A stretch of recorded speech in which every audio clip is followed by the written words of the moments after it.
Hello, everyone, and welcome to Go From Rejected to Accepted, 9 Reasons Your Grants Get Rejected and How to Fix Them, featuring Teresa Huff. This workshop is being recorded and slides will be shared afterwards, so keep your eyes peeled for a follow-up email in case you want to review anything from today. In case this is your first time here, this free grant workshop is an Instrumentl Partner Webinar. These are collaborations between Instrumentl and community partners to provide free educational opportunities for grant professionals, featuring problems they often have to solve, while also sharing different ways that Instrumentl's platform can help grant writers win more grants. Instrumentl is the institutional fundraising platform. If you want to bring grant prospecting, tracking, and management to one place, we can help you do that. And you can set up your own personalized grant recommendations using the link on the screen, instrumentl.com/Teresa. Lastly, be sure to stick around for the entirety of today's presentation. We've got 2 new freebies for folks today, one from Teresa and one from Instrumentl. More details to come at the conclusion of Teresa's presentation.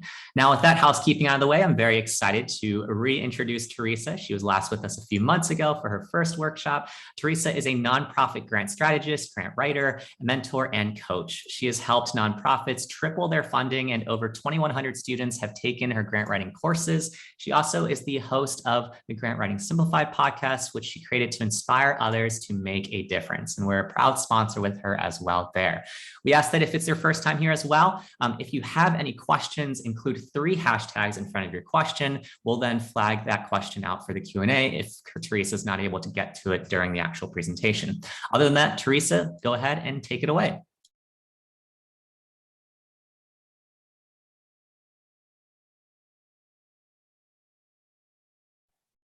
Okay, got it. Wouldn't let me there. Hey, everybody, welcome. I love seeing where you guys are from and the types of nonprofits you work with. It looks like we have a ton of variety, and I think that's awesome. As Will had mentioned, there's a slide coming up here that kind of gives you an overview of some of my background and history. And the reason I do this, I've done grant writing for a long time. I started in 2005, and after a while, made a lot of mistakes myself. That's why we're talking here today, and learned what not to do and how to do it better. And finally realized I really love teaching other people how to do this grant writing thing, how to improve your nonprofit. And I can't write all the grants for all the wonderful causes out there, but I can teach you, and then you can go out and write grants for all the things that get you fired up. And we can create a much bigger ripple effect that way. On the next slide, it gives you kind of an overview of just some of my background and creds. And at first, I didn't realize some of these things, but when I started adding up, I was like, oh, wait a second. I've had that many people go through my program, or my podcast is now in a ton of countries, which is so cool. But it took a little bit of figuring and looking at it differently of how could I reframe some of these facts about myself that were right there the whole time. I just never thought about them that way.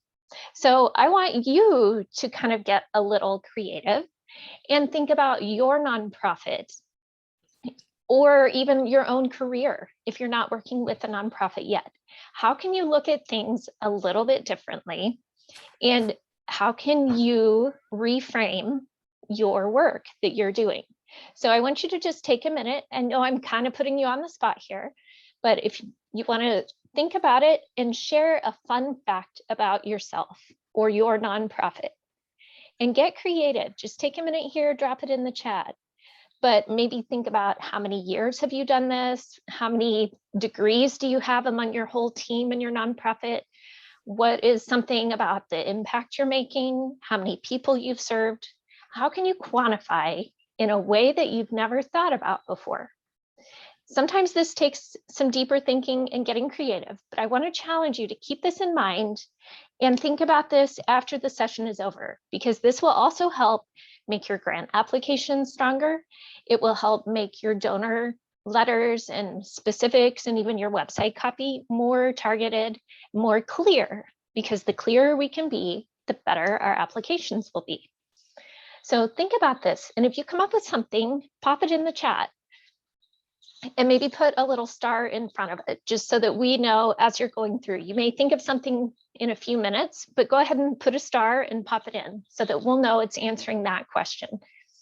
Today, we're going to cover a few very specific things that we've got on the list here. I promised that I was going to tell you about the 9 most common reasons grants are rejected. Some of these are things I have done or seen, and some are nonprofits I've worked with, but we're not going to leave you there. We're also going to give you solutions to help you fix these and to help you get ahead of them to mitigate the risks as much as possible.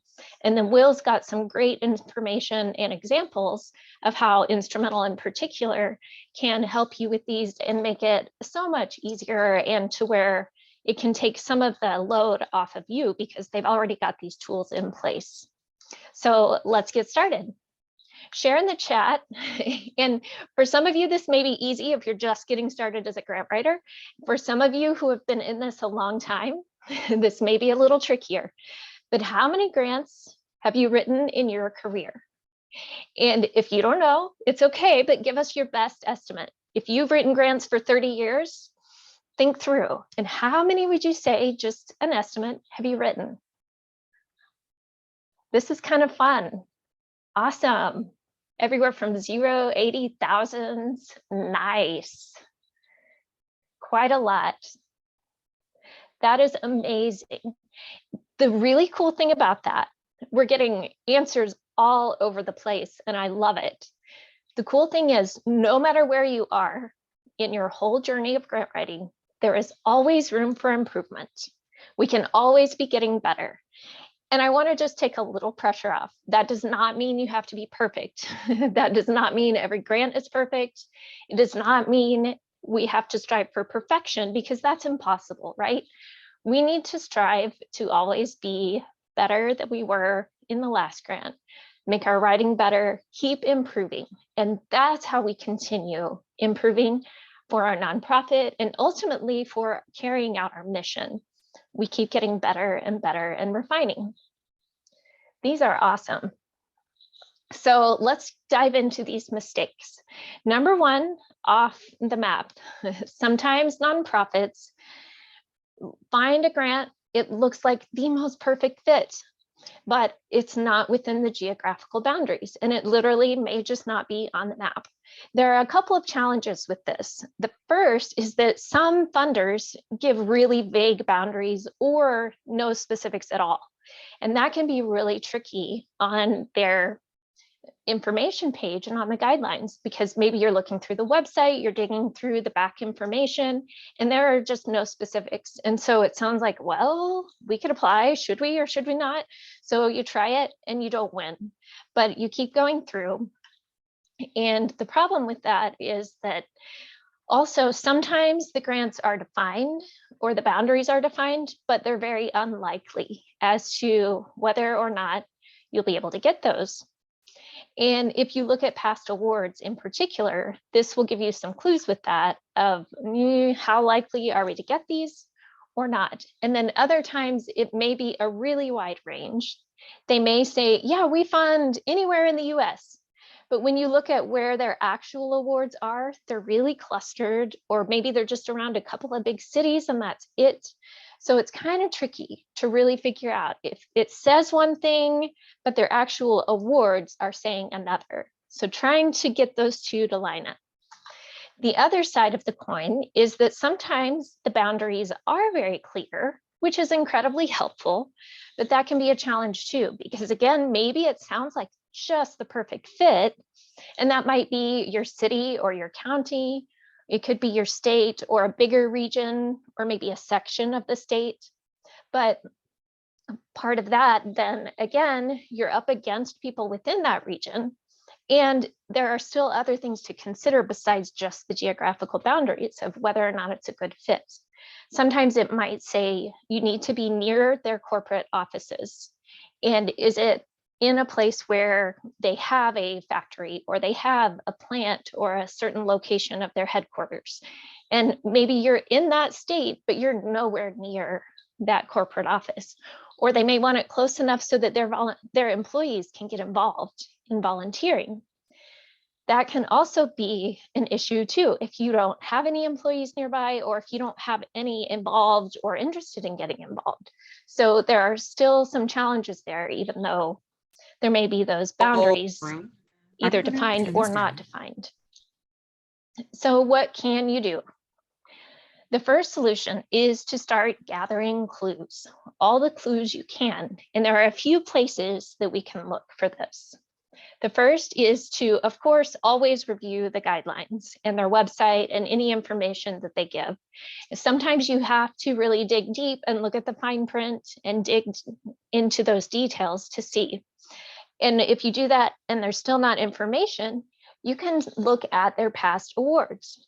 And when you look at those, you're looking for things like what locations did they award in? You're looking for any kind of patterns to see, was there certain cities or maybe certain types of nonprofits that they awarded, maybe kids programs or the arts and orchestra programs or technology, different types of causes that they tend to gravitate to. And then also look for outliers. Now, by that, I mean anything unusual, like do they kind of have an overall pattern, but there may be one or two that don't fit within that pattern. Maybe they funded someone that seemed in kind of a random location, or maybe most of them are larger organizations, but they have funded a couple of smaller ones that are outside of that typical pattern. I've had that happen before, and we ended up getting funding because I evaluated all these factors. It was a new funder for this nonprofit, but it looked like a pretty good low risk opportunity. So we were able to get the funding because of that. And it was only because we had dug through and kind of evaluated these pieces. And then when in doubt, call the funder or email if they prefer that, but reach out to them and just see.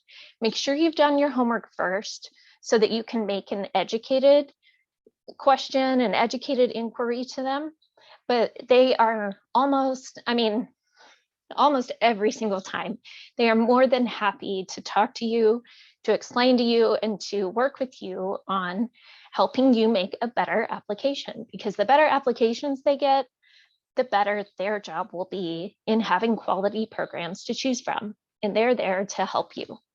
Will is going to give you a quick example of how you can do some of this to be able to evaluate these pieces. Awesome. So one of the things that Teresa just mentioned is digging into the side of things in regards to like looking at past histories, funder histories, and things like that. And so what you can do is you can actually dig into your Instrumentl account. And when you are in a funder's profile, and for example, in the Charles Stewart Mott Foundation here, what you can do is you can actually go ahead and access all of their 990 data being digitized for you. And so in the case where you haven't already created your free account using Teresa's link, you can go in the Zoom chat right now. But essentially what this will do is it'll help you identify some of those key actions that Teresa just shared. For example, if you want to call the funder, point number 3, you can go ahead and call them right here. If you want to go ahead and look at their giving averages and medians over the last few years, you can also go ahead and take a look in here. And in the case where you want to start evaluating things such as geographical alignment, well, the best way you can do that is you can go to this section that we call past grantees. And in this section, what we're doing is we're taking multiple years worth of 990 data and summarizing that into this map. And what you're able to do then is go ahead and filter for your particular state. So I noticed earlier today, we've got somebody in the attendance from Florida. And so what you could do, for example, is you can search within the realm of Florida and output all the past recipients that have received funding from the Charles Stewart Mott Foundation in Florida. And you can also use the search parameters in order to refine your search further. And what that can be good for is if, for example, you just want to look for the word general because you're looking for something like general operating expenses and things like that, you can search for that and it'll narrow down for situations in which somewhere in either the purpose or in the title of the recipient, they are receiving funding related to general or the phrase general. And so this can be really useful when you're trying to find alignment, and it can also just be useful when it comes to actually doing a quick look as to whether or not this funder is a good fit for you, because you're going to also get trends like the openness to new grantees and things like that. But we'll probably dig into that a little bit further in today's presentation. And now I'm going to hop it back over to Teresa for looking at the mistake number 2. All right. A lot of times, unfortunately, the funder just runs out of money. They want to fund all the good causes. It's not their fault. They didn't really plan for it. It's just there are more requests coming in than what they have money to give out. It's unfortunate, but it's just how it goes sometimes and the nature of the request. And sometimes upfront, they anticipate having quite a bit of funding and maybe they expect to have $500,000 to give away. But then in actuality, when the money comes through, there's less funding than what they expected. So that's kind of unfortunate too. We have to make our applications based on the best information we have at the time when we're applying. Some of these things we can't really predict ahead of time, but at least we can do our best to possibly send in a top-notch application. So the solution to this is to really up your game.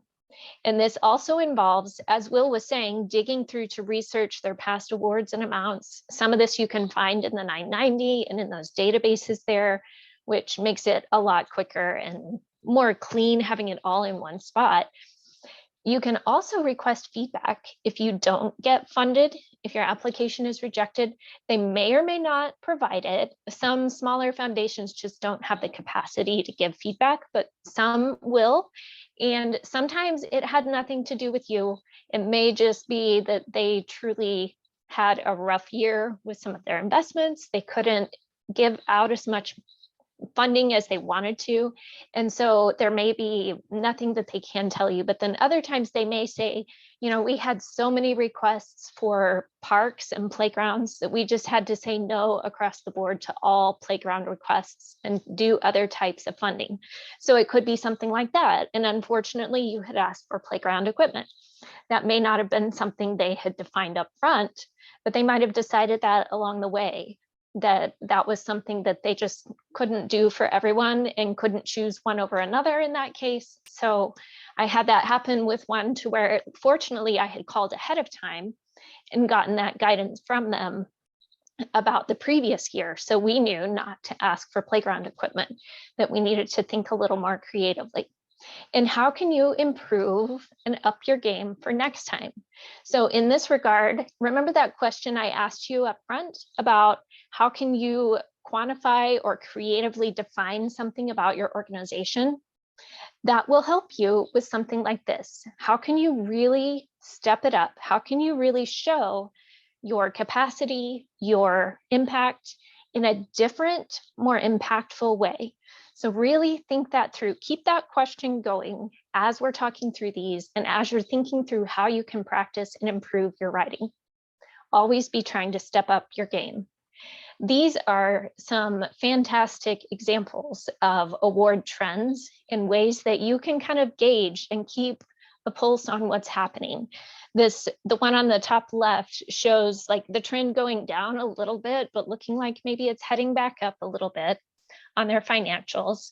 The bar chart on the right shows the different categories, which is really convenient because you can see if a funder is leaning in a certain direction or really heavy in a certain focus area.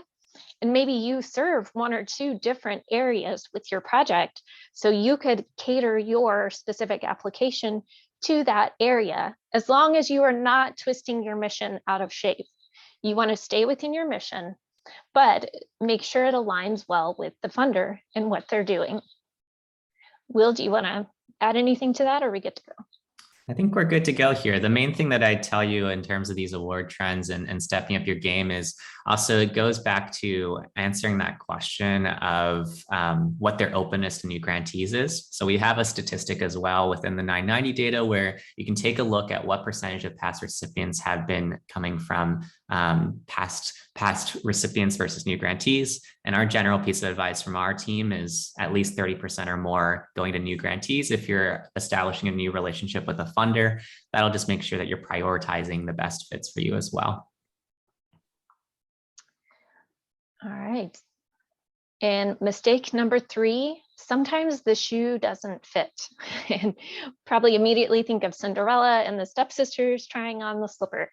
But sometimes, as I alluded to in the last slide, sometimes close enough isn't quite close enough. We're twisting it out of shape and it doesn't align with the funder's mission, or you're trying to shift your mission too much when they see that you're doing a certain type of work and all of a sudden you're requesting for something else that you're saying fits with theirs and it doesn't.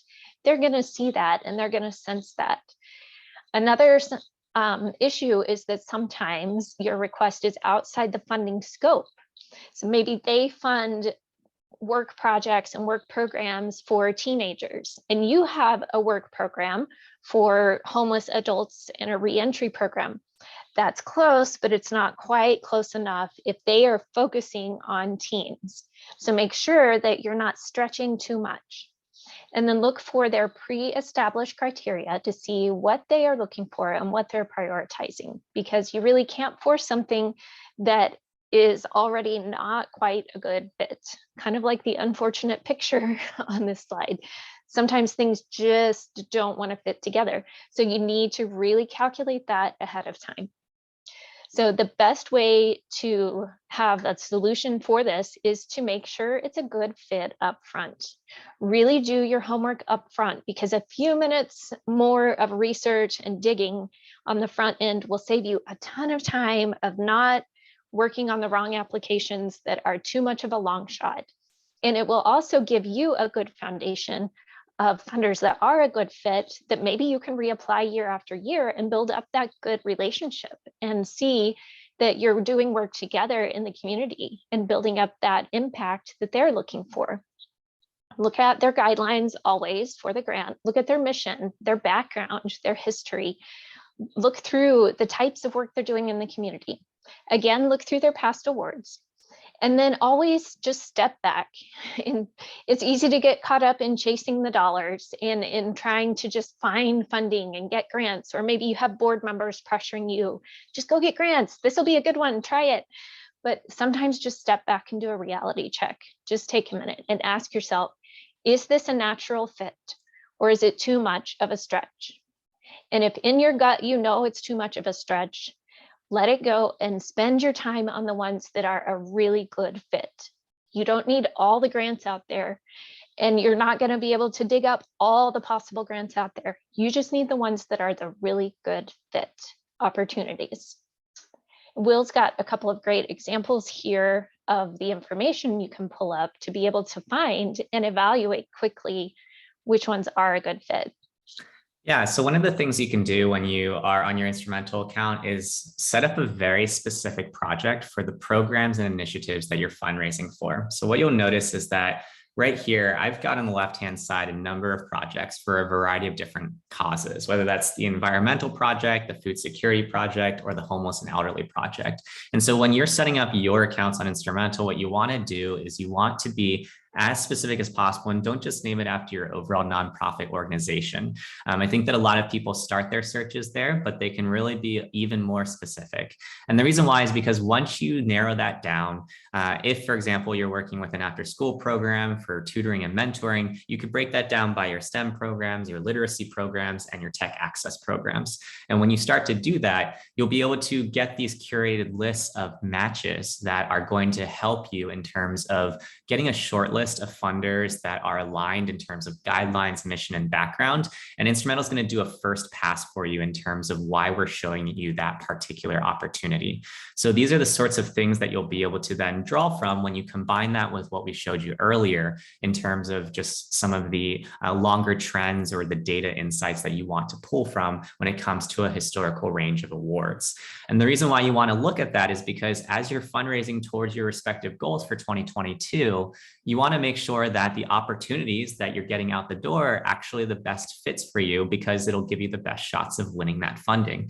And the best ways that you can do that is when you're looking through the historical ranges, you want to see, first of all, does the grant that you're applying for align well with your overall initiatives in terms of fundraising, as well as what do those trends look like over the years as you start to look through some of those different differences between like past grantees and new grantees and things like this. PDFs. Why is this useful? It's useful because in the context where in year one, you're just establishing that relationship with that funder, well, you might be able to just know that new grantees in this case are only receiving on average $3,000. Whereas if we were to renew this grant in the longer term, it seems like repeat grantees have the potential of, getting a lot more funding as well. And so having these sorts of questions when you're trying to analyze fit up front is going to be a lot easier when you have this data analyzed for you, as opposed to having to open up these old school 990 PDFs where you're kind of scrolling through this endless page of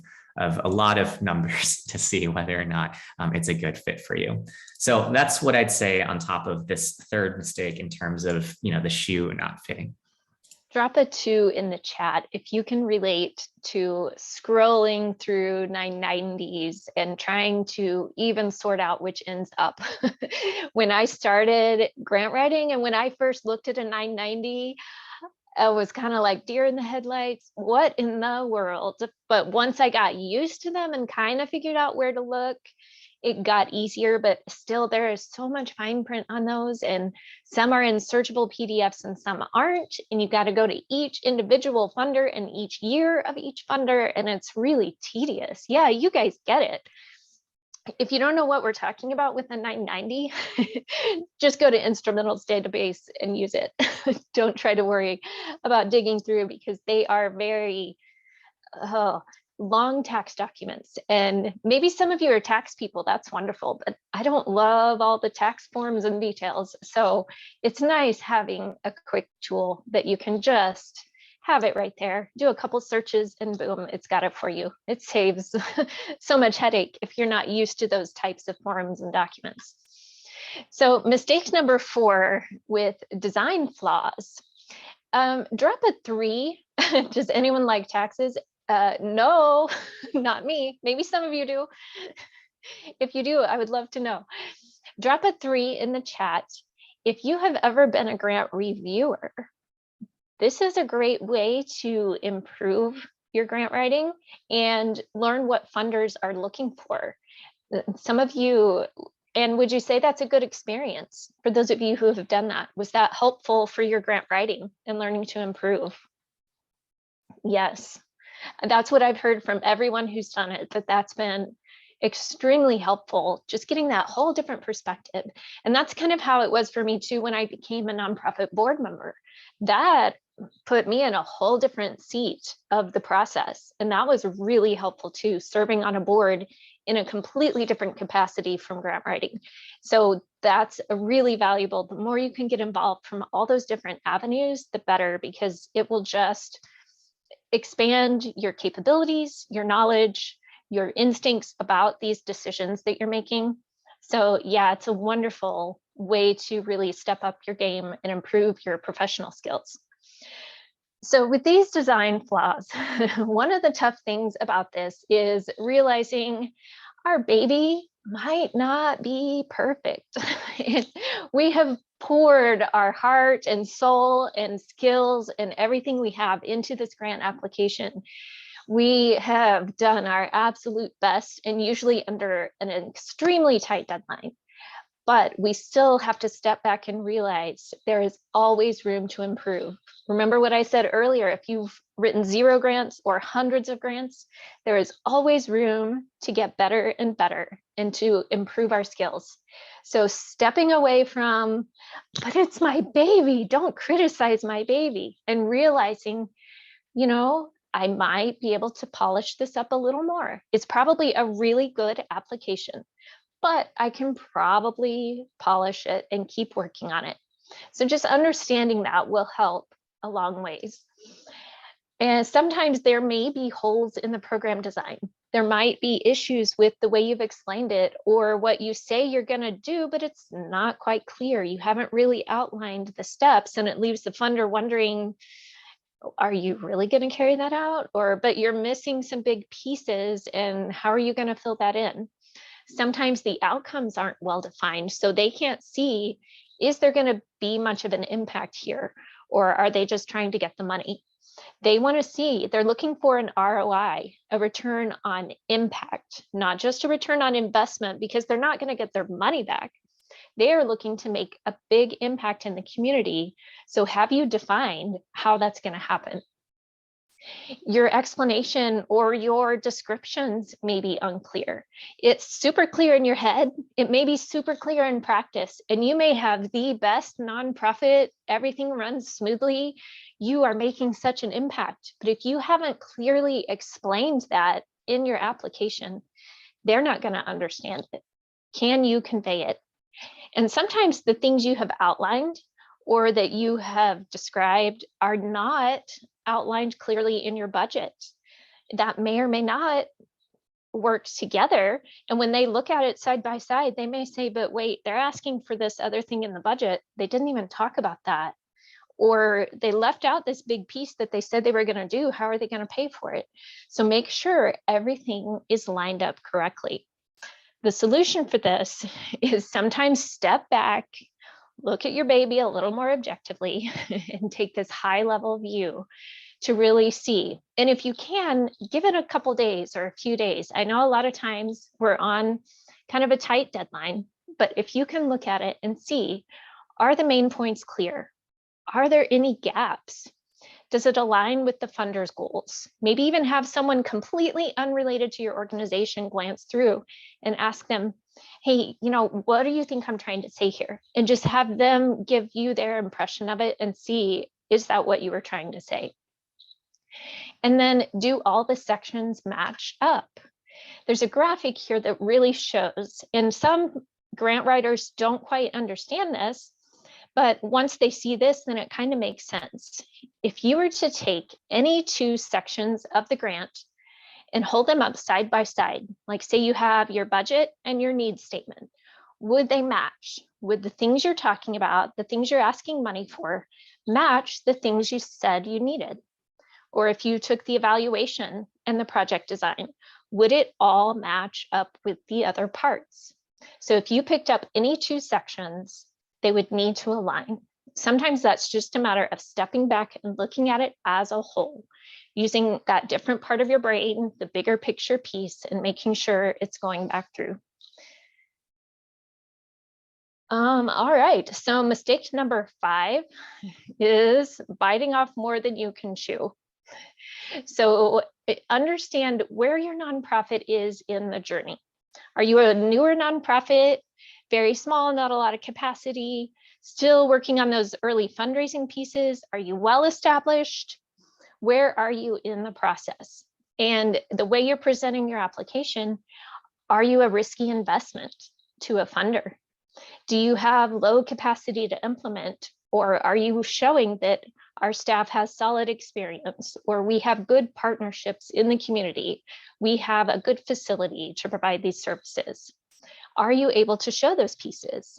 Is it sustainable? Meaning, if the grant goes away, what happens to your nonprofit or to the program? Does it go away, or can you keep it going? And is this grant going to be your sole funding source? Grant funders don't want to be your first dollar or your only dollar. You need to have other funding sources coming in so they can be a part of what you're doing. The solution to this is to really show your credibility, flex your muscles, show them that you are capable. Show them that this will supplement the work you're doing. It's not going to completely underwrite the entire thing to get your nonprofit off the ground. That's not what grants are for. It's going to help enhance it and make it better. You've got a good core program going, but with their funding, you can take it this much farther. Together, that's what you need to show. Sometimes that means showing your capacity. Again, showing maybe your staff, tap into your board and their experience, their education. Maybe they're great advisors in certain areas, the resources you have in place. Address potential red flags and show how you're going to handle those. A lot of times people are afraid to talk about red flags. They just think, oh, if we don't mention that, maybe the funder won't notice. But you can bet that's exactly what they're going to notice, because they are looking for reasons to cut. And so they will notice and they will hone in on that if there is a red flag. Show how you will be stable and keep going without their funding. But again, with it, you can do so much more together and have that exponential impact. Will's got a quick demo, I believe, on this one to show you how to dig into this a little deeper. Yeah, so one of the things that you can do when it comes to, getting your team on board, showing things in general. Are you looking for a tracker at this point, Teresa, in terms of how you track this across the team, or what would you find most useful for folks to see here? Yeah, probably just kind of how they can track it and how they can show over time, like team-wise and credibility-wise, maybe just a track record of past awards, Awesome. how they can show sustainability altogether Perfect. of the organization as a whole. Yeah, so one of the best ways to do that is by building a more robust tracker across your organization. And that's one of the things that when you set up your project on Instrumentl, you'll be able to start organizing things not only for the immediate year, but also for the next year or the next 2 years, 3 years, and so on.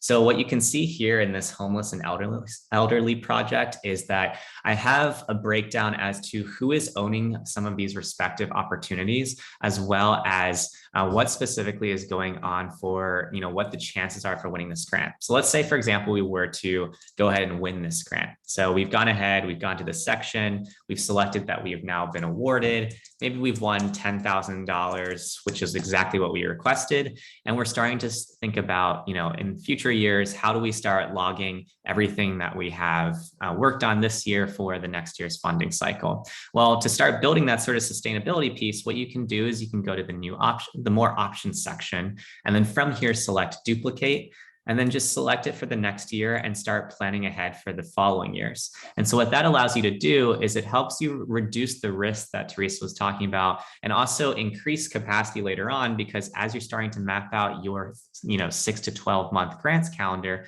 what's going to happen is we're going to see that you have everything in place already organized for what's going to be coming around in July of next year, for example. And so everything's going to be ready for you in terms of these respective points. And then you're also going to be able to upload all of those documents so that when you are starting to demonstrate that capacity or address any potential red flags, that everything is going to be here for your team. So if, for example, we need to start setting up tasks around milestones, submission reporting, or in general, going back to the tip number 4 of reviewing that table and seeing of the 2 things that are close to each other, are they all connected to the ones adjacent to them? Well, these are things that you can set up through milestones and tracking and task.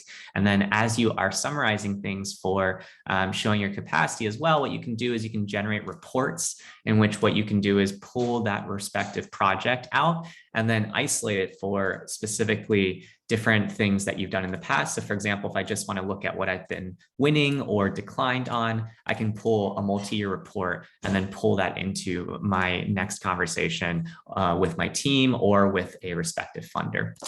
So that's kind of the ways that I would think about, organizing things in your tracker. Once you import this in as well, we're able to track it across multiple projects. And so what that allows you to do is it just allows you to keep tabs on every single initiative that your nonprofit's working on, as opposed to having to constantly kind of shift gears from a variety of different tools into, it brings all of that work into one place for you. And I'll pass it back to you, Teresa, in terms of mistake number 6. All right. Number 6 is looking for a gap analysis and understanding that funders are going to assume to the risk, and they're looking for reasons to cut. If they've got a stack of 100 or more applications, sometimes even 500 at the federal level, and they have to wade through all these and pick the best applications to fund, they are looking for reasons to cut. And that may not be that yours was not a good application. You may have a better application, but if you have left out some important pieces or critical information, they have a reason to cut it. So don't give them those reasons. Make sure you're giving enough information. They only know what you present to them. They don't know anything extra, and they only know how clearly you present it. They can't always read between the lines or assume that, oh, they probably meant this, or they're probably doing this kind of work, even though they didn't mention that. They're not going to do that. They only have what's in front of them in black and white on the application as you present it. So really make sure you are building your case as strongly as possible. The solution to that is to fill in the gaps, and you'll get better and better with each application and with each time you refine this. But always make sure whatever you write, whether it's a grant, an email, a donor letter, whatever, make sure it is clear, concise, and compelling. Those three things, always check your writing for that. The more you do this, the more you'll understand. Give a high informational index. And this can be tricky to provide so much information when sometimes we have really tight word counts or even down to the character counts, and you've got to make it fit. But I give you an example on this. I always say write tight. Make sure you're really writing as tightly as possible, but I have a blog post here where I have it side by side. I give an example of something really wordy and how you can really trim it down, make every word count. Instead of saying, we would be able to do this if we could have this funding, just say, with these funds, we will, boom. Make it powerful, make it tight, make it super clear. And by trimming out all that fluff, you'll actually have a lot better writing. So look for those holes, and where can you fill in the gaps? Where can you cut out the things that are not meaningful? And make sure that you are actually giving what they need to know. All right, mistake number 7. And again, with those, you can look in the Form 990, do your homework, do all that digging to make sure as much as you can, as many places as you can, that you've cross-referenced to get the information you need. Mistake 7 is the shotgun approach. Just fire off as many applications as we can, get them all out there. Hopefully sooner or later somebody will stick. I've actually had someone say that to me, just go as fast and furious at anything you can find. That is not a good strategy.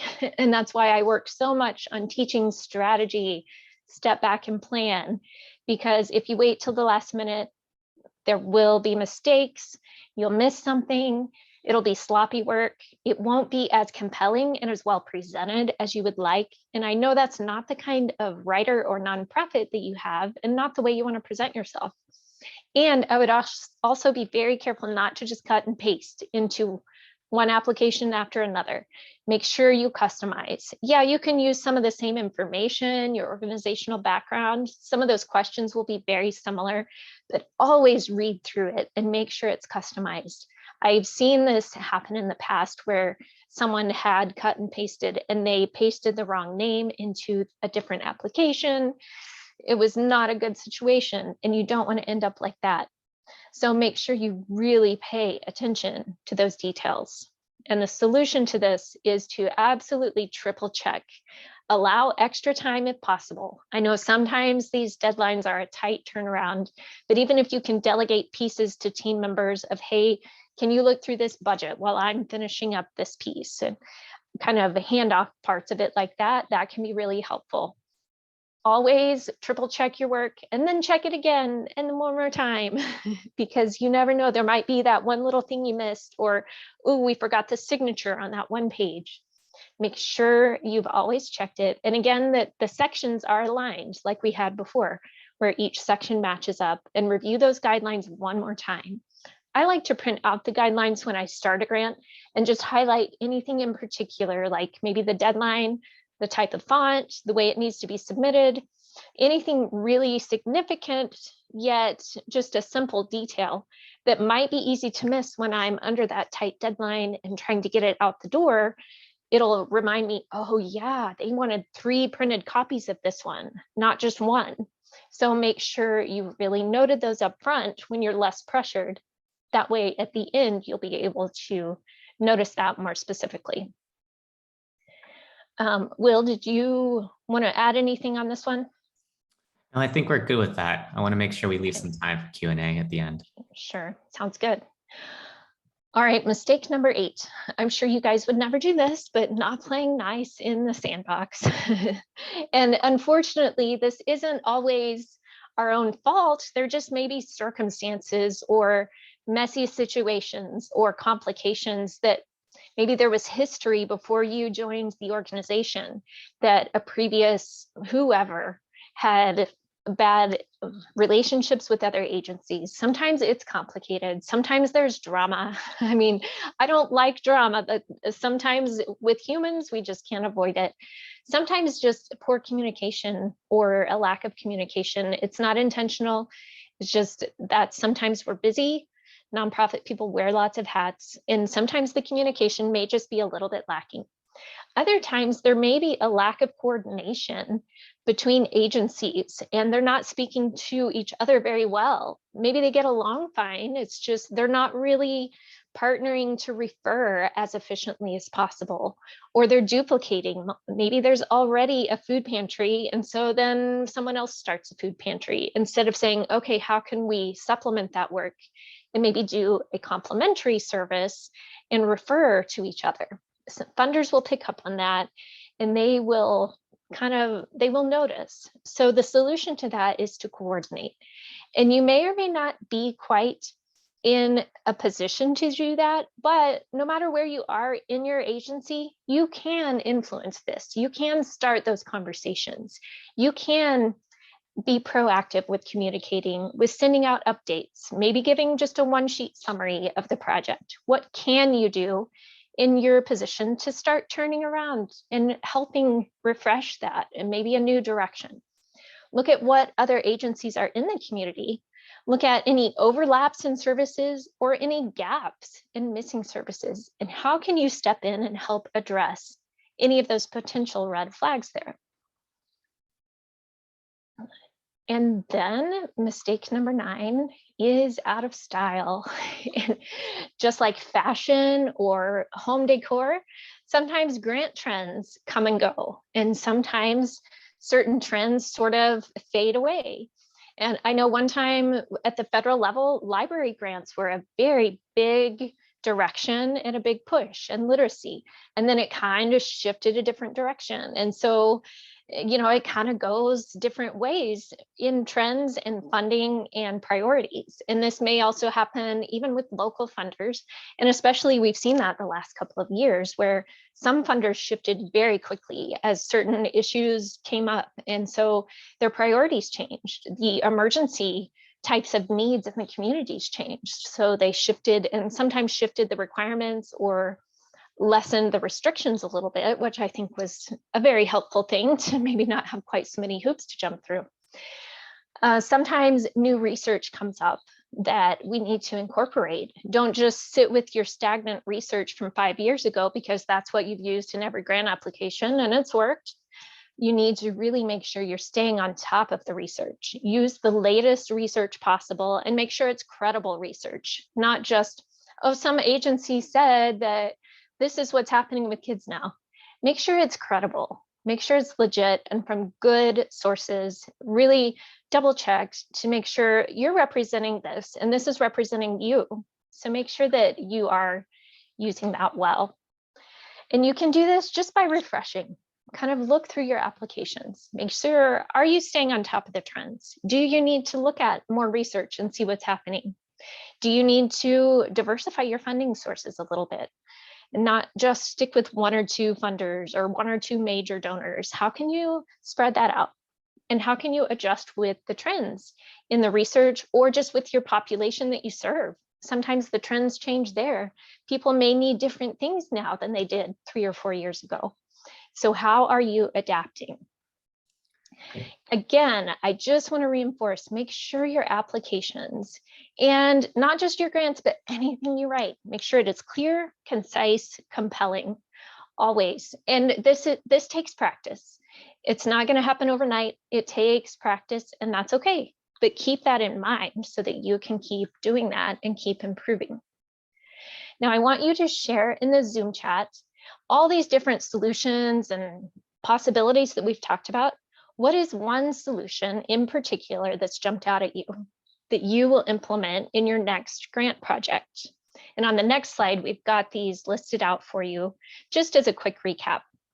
Which one has really jumped out at you that you think you want to incorporate? Just pop in the chat. You can pop the number or the name of it.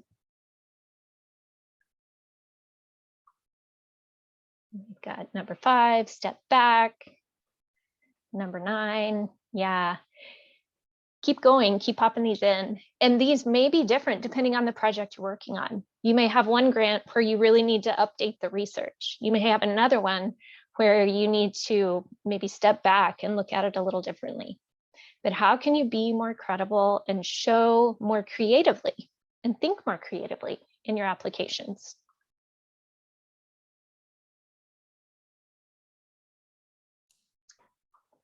All right, yeah, keep popping those in as you're thinking through. And before we wrap up, I have a podcast episode I wanted to recommend in particular on the updated trends. I did an interview in episode 70 where Shannon McCracken of the Nonprofit Alliance kind of did a recap of trends from the last couple of years and going into 2022, what she kind of predicts and forecasts that we'll start to see. So it's kind of an interesting episode. If you're wanting to stay like kind of wondering, where is this going? She does a really good evaluation. And so 3 challenge questions for you. And number 1, step back and evaluate your grant proposals. Just in general, take a minute and just evaluate, look them over, think about them. And number 2, where can you improve? How can we make that baby better? And number 3, how can you think more creatively about your grant applications? I really want you to take that piece away, especially. How can you have fun with this and really get creative? Use those creative skills. Some of you have other talents outside of grant writing, and grant writing can be pretty like focused and tedious, but sometimes it helps to just think, wait a second, we do that kind of work too. And that's really cool if we explain it this way. So how can you start to do that and incorporate that into your applications? All right, Will, I think you had a couple more things before we wrap up, and also watching for questions. Yeah, we do have some questions that have trickled in throughout today's workshop. I wanted to comment on mistake number 9 in terms of the solution concept of diversifying funding sources. Something that folks can do when you set up your project in Instrumentl is you can check out the second tab. It's called Funder Matches. And what that's going to show you is it's going to show you a list of funders who might be invite only or do not have a website. In other words, these are folks who are potentially good fit funders for you to shortlist and start thinking about your 6 to 12 month relationship building strategy as you are starting to build out, the empty spots in your grants calendar where you may have more opportunities to build longer term relationships. And then the other thing that I would recommend folks do is use the quick find. People really don't use this top left corner quite as much as they should. And what I recommend folks do is go on a site like Charity Navigator, do a few keyword searches that are similar to the impact areas that you serve, narrow it down based off the state that you are working in, and then it will populate for you a list of nonprofits that are likely doing pretty similar work to you, and then pop in their EIN or their name into this top left quick find. And from here, what you can do is you can actually work backwards on their respective funding history. So just taking my example of, a tutoring program, I can look up this group, Tutoring Chicago, and if I go into this past awards received on the right-hand side, you're going to see this section where we essentially break down for you who is funding this recipient. And so reverse searching can also be a great way for you to diversify your funding sources, because what this demonstrates is that the funder has already had a proven track record. It speaks to some of those earlier mistakes that Teresa was talking about in terms of alignment, and it helps you shortlist who is more likely to be giving to your respective cause area. So that's what I would say in terms of diversifying your funding sources, is that if you exhaust your matches section, just keep in mind that you're always going to also have your funder matches as long as you're on our plus plan. And even in the case where you're creating a new account, you're going to have access to that tab. And you're also going to have the quick find feature, which you'll be able to access in the top left. So that's what I would recommend there. And then we'll go ahead and share a little bit more about in terms of wrapping up for our freebies. So something we can do is I just wanted to share the link for Teresa. In case you are new to Instrumentl today, you can use Teresa's link to start a 14-day free trial. And with that, what you'll get is you'll get access to everything you've seen today in terms of setting up your project. We're also going to be offering a random selection of 5 folks that create their accounts before the end of the week, copies of the Grant Writing Unicorn Method, which is featuring one of our other partners as well. So if you've never created your account, today's the day to do so. Our team will ship that out for you in a few weeks from now. And also, if you're looking for your own freebies for everybody that's attending, since I know we have some customers in the room as well, you can get your freebies in the WooRise link there. Essentially, Teresa has a grant readiness audit that is going to be really useful when assessing, kind of stacking yourself up to these respective mistakes that we've talked about today, as well as we have a new resource that we're calling the Ultimate 5 Steps Grant Calendar Planning Guide, which can help you map out your next 30, 60, 90, and 365-day calendar in terms of some of the focus areas. So all you need to do is submit that webinar feedback form in order to take a look at that.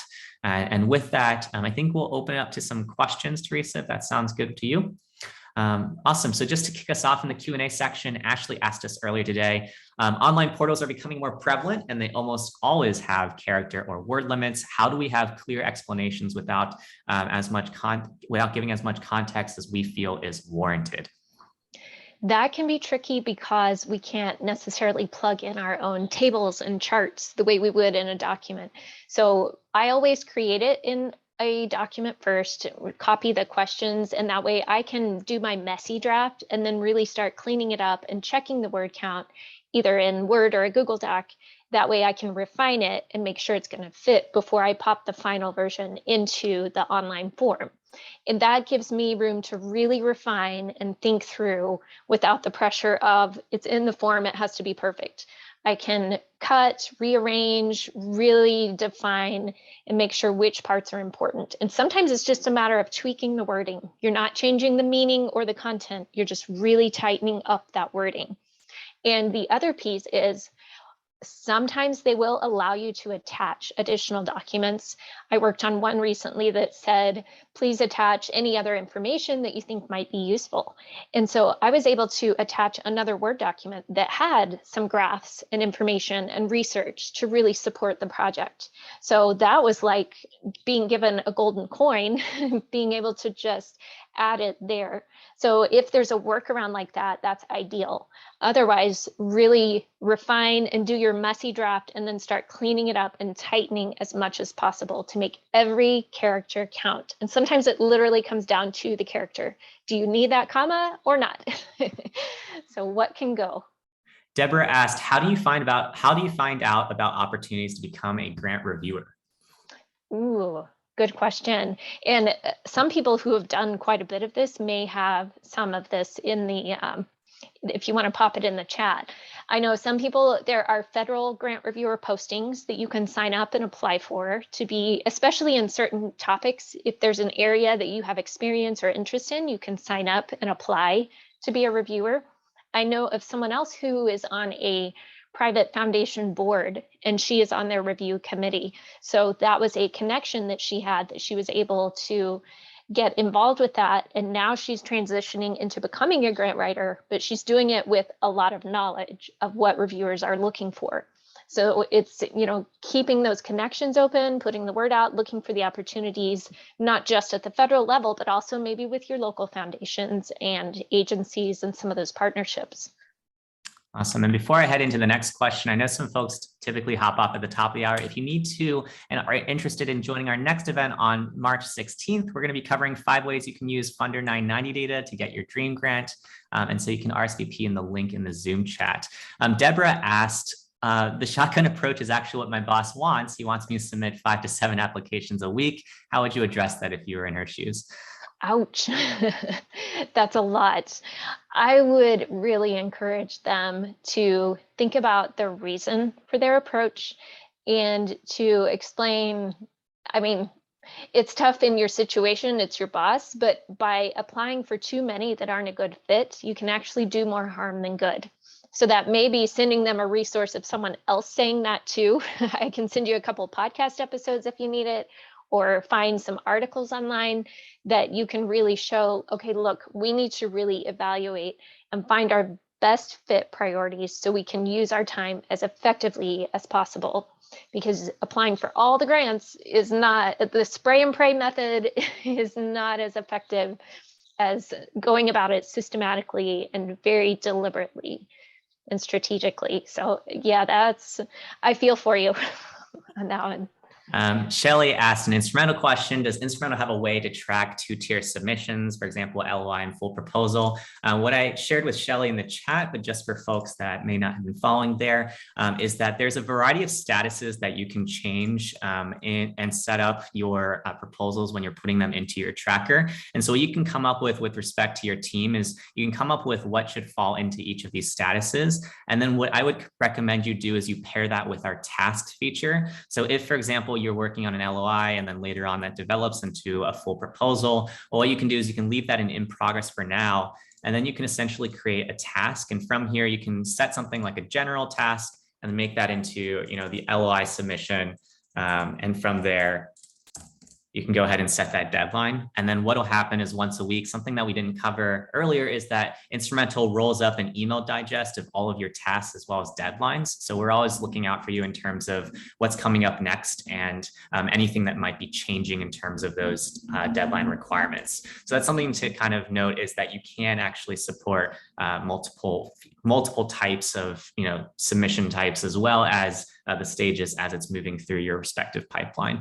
And then mentioning on that reporting feature that I referenced earlier, a lot of executive directors and board members really appreciate those sorts of monthly updates. It can be a great way for you to stand out as well and just save yourself some time in prepping that.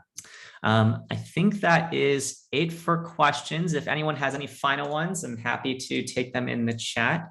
But otherwise, like I mentioned just a second ago, workshop and replay will be shared after this.